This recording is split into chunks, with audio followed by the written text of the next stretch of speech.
afternoon, good evening, good night, depending on the time I'm reaching you. I hope you are doing well. My name is Dr. Nancy Miles Bafo-Gyimfi. I am addressing my PHCL 102 students for the 2022-2023 academic year, the second semester of that academic year. Like I do always, this is a quick feedback on your just ended exam, end of semester exam, which has been graded. And just in case you didn't know or you were not looking out for it, results have just been, the upload of results onto the MIS has just been completed. Right after this recording, I will share a notice on Sakai telling you that and adding the link to this recording so that it should be able to deal with the many queries that over 1,000 of you may have in some detail than just a written notice, I suppose. Okay, so first and foremost, congratulations to many, many of you. If you went to your MIS, I'm sure a good number of you would be going home smiling. Very many A's deserving of you, some B pluses and B's in that range, all the way to some F's as well. Not pleasant, but it just turns out some people chose not a big number, relatively almost a negligible number, yet because you're over 1,300 plus for both campuses, even if we should have a 2% or a 3%, it will still be a relatively visible number. They chose, okay, to have an F, and Otega tells us to respect your choice.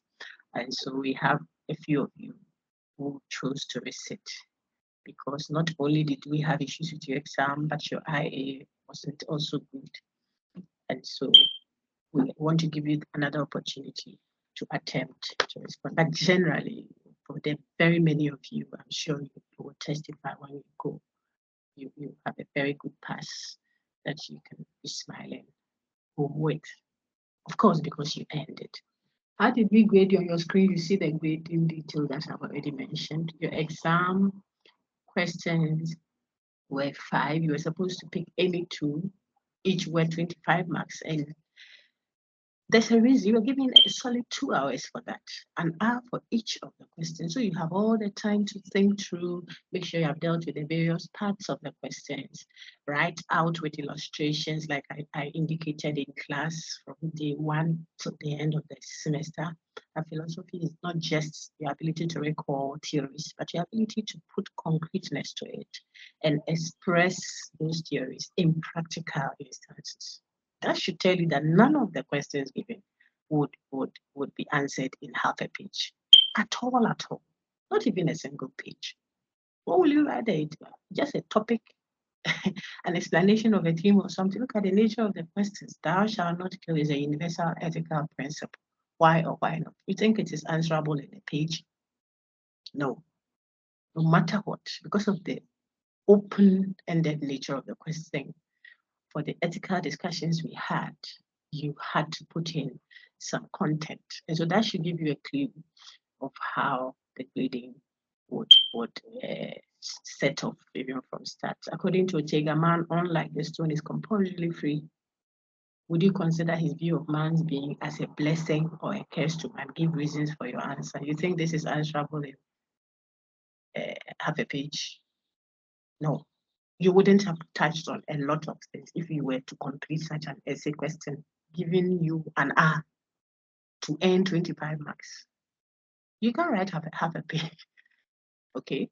No matter how well you write, half a page will mean that you haven't touched on a good, number of parts of the question. The same with the last one. It's an essentialist conception of cultural identity defensible. Why or why not? You would have to show the accidental, the essentialist, what is culture, what do you mean by identity, and then now you come to the content of how do you define the supposed, cultural identity as a participatory form versus cultural identity as an essentialist notion. How do you distinguish the two?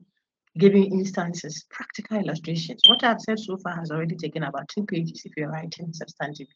Okay, then now you come and show why the essentialist view may not be defensible, or if you think it is defensible, then you show why. That should take you 2.5, 3 pages or even more. Writing well. No, I didn't did it. It didn't went stuff. Okay. The same. And then the first question, which is a straightforward one, that gives a scenario and even goes further to tell you what you should do. Use the ethical principles to show whether you will go and help folks who are supposedly stranded in an accident situation at a very dark place, uncomfortable place. Think of it.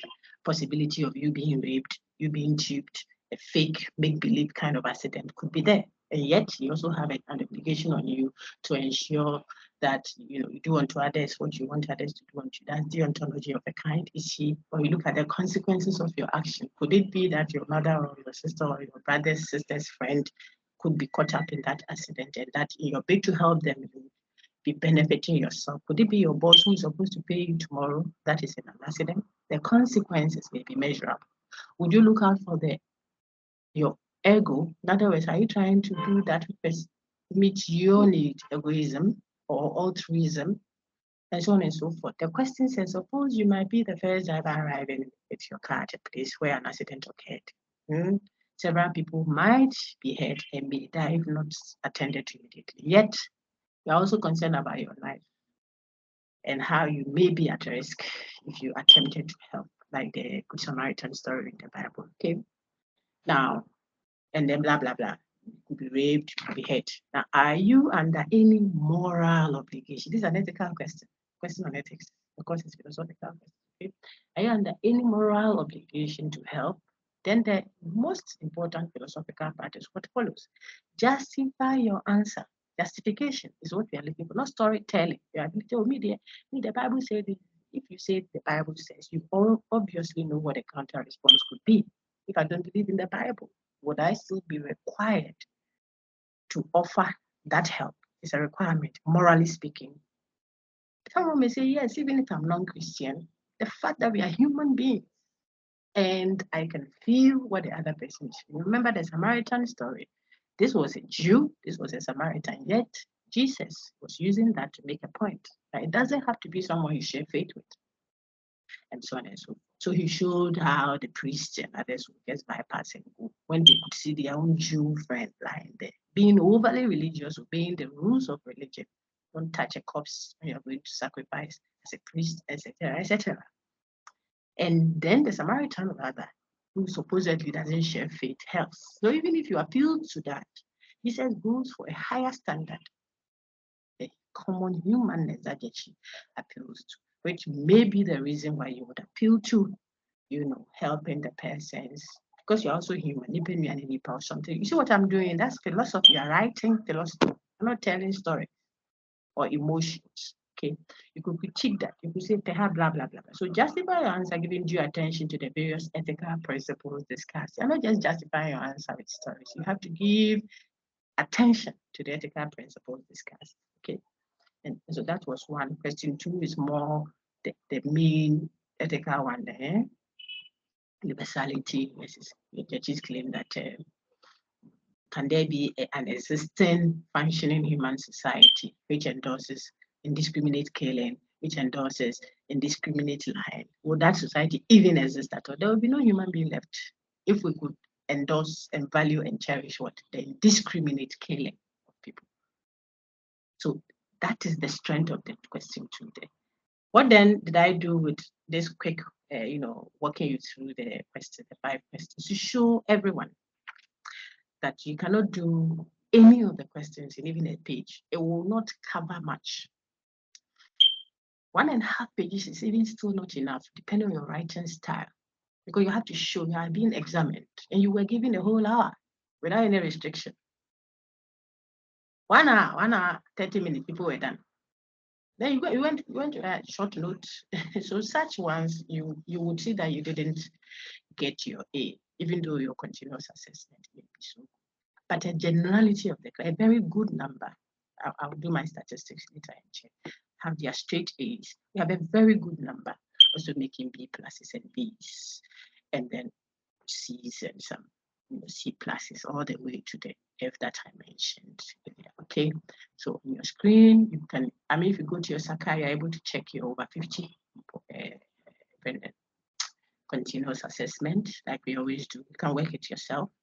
I put some marks down for class participation. So everyone some way, somehow got a +5, +3, +7, depending on your participation in class. But generally, almost everyone would have that. Because of our numbers, there will be time when a lot of hands will go up trying to earn their class participation mark of 2 or 3. And you can only take, let's say, 50 out of the 200 that went up. So you cannot say that only the few that raised their hands for the semester, given the exigencies of the time, are those that end the participation. That's why I almost always give a certain flat mark of a kind for class participation, especially if the classes were very active. So you have that in addition to what you have earned by yourself on Sakai. Therefore, whatever you have on Sakai will not be your only continuous assessment mark. There will be a +5 or +10 or +7 or +8 added to it.